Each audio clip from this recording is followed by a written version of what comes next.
Welcome back to Second Shift. A little departure from vintage motorcycle footage today.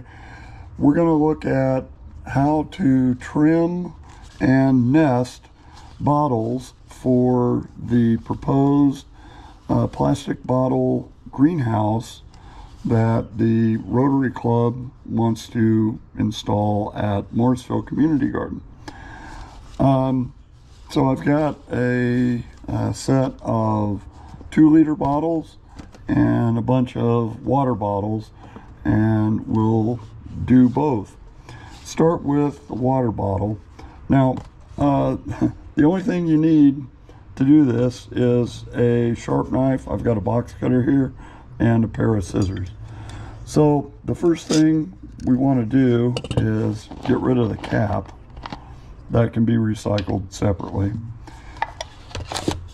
Get rid of the label. And modern labels are a very thin film and they come off really easily.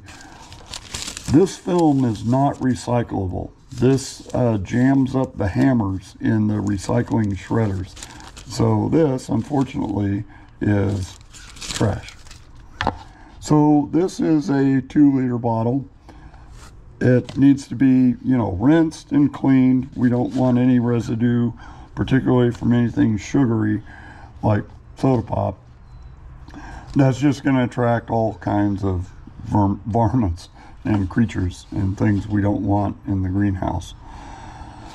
If we look at a 2-liter bottle, we'll notice that right up from the base, there is a feature here at the end of the base. This is a very natural place to cut the bottle. So all we need to do with the knife is just make a short incision there. And then we can use the scissors the rest of the way. And as you'll see, this goes really smoothly and quickly. In fact, if you get the angle of the scissors just about right, you really don't even have to exercise it. And that's it. Again, this part is recyclable and reusable. There are all kinds of craft projects you can do with the bottom. So set that aside. So now we have one bottle prepped, ready to go. So let's do a couple more. Let's do the rest of them. Get rid of the label. Get rid of the cap, wash, make a tiny slit. This is a very sharp knife. I encourage you to use a box knife or something like that.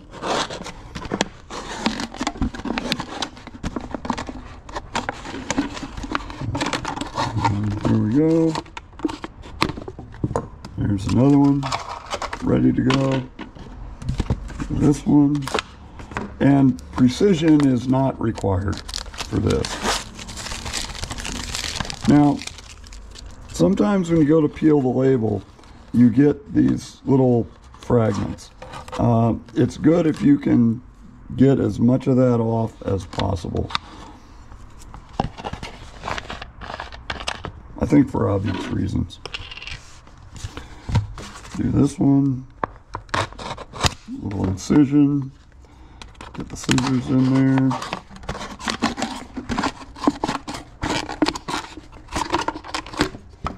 So as you can see, once you get rolling on this, it goes pretty quickly.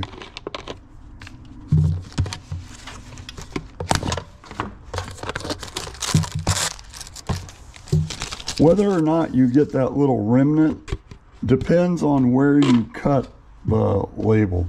If you cut the label right near where that is, you'll probably have some left over. If you cut it on the opposite side or far enough away from it, the label will come off very cleanly. Of course, there are a million ways to do this, up to and including mechanized methods using a bandsaw or a circular saw or something like that. So let's see how these stack. They nest they nest really easily. Just stick them up in there and away you go. Now, of course, these will all be mounted on some sort of vertical feature, whether it's a wire, a rope, a rod, a dowel, something. And, you know, this will make the panels, be they for the side, the door, or the roof of our greenhouse. Let's do some regular water bottles.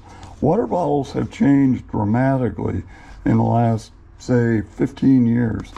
They've gotten a lot thinner, and these are all half-liter bottles, which is the most common size.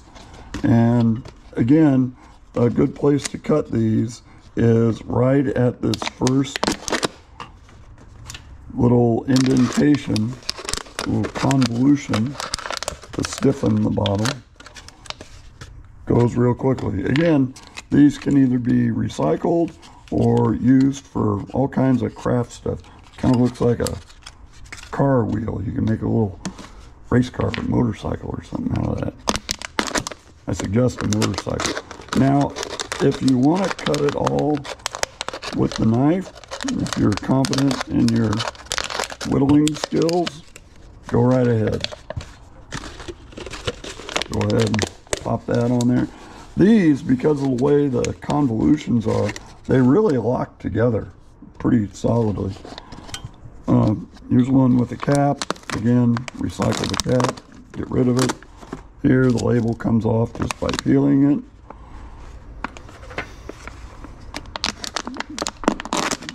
Slice off the bottom. Every now and then you get one that's, you know, a little stubborn. This one still had some water in it. Don't worry if they crush a little bit, that's fine. Cut this last one. I find that for the small ones, just doing it with a sharp knife is a lot quicker than starting with the knife and then picking up the scissors and going back and forth. And stacks like that. So there we have it. We have the small bottle, the half-liter variety, and the 2-liter. Now, don't worry if these don't really lock in solidly.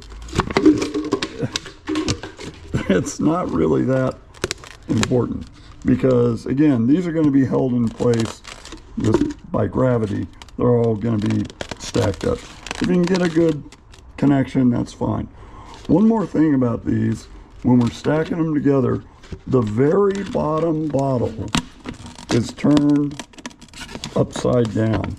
And the reason for that is that, I'm going to take that one off just for handling sake. And the reason for that is that whatever it is you're centering these things on, this gives it a place to sort of anchor the bottom. So it's not weeble wobbling around.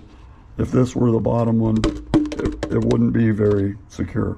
And this will certainly drain out, so there's no issue there. Okay, that's it. I hope you enjoyed that. Hope you learned something, and we'll see you next time. Goodbye.